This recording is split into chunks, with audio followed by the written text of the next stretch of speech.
Did you know that fiber internet is the gold standard for home internet? It's the fastest, most reliable connection out there. But here's the catch. It's only available to 56.5% of US households, according to the Fiber Broadband Association. Let's break it down.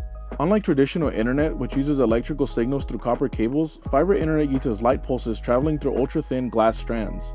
Think of it like this: instead of rush hour traffic on a one-lane road, fiber is a superhighway of laser-fast data zipping through at nearly the speed of light.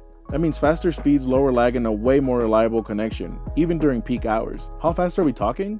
Fiber can be up to 10 times faster than cable internet, with speed reaching 1000 megabits per second or more. Say goodbye to buffering and slow uploads. Whether you're working from home, gaming, or streaming in 4K, fiber delivers ultra-low latency and symmetrical speeds, which means uploads are just as fast as downloads. Here's the problem: fiber isn't everywhere. Building fiber networks is expensive. Laying fiber cables can cost thousands of dollars per home. That's why even big cities are still stuck with cable.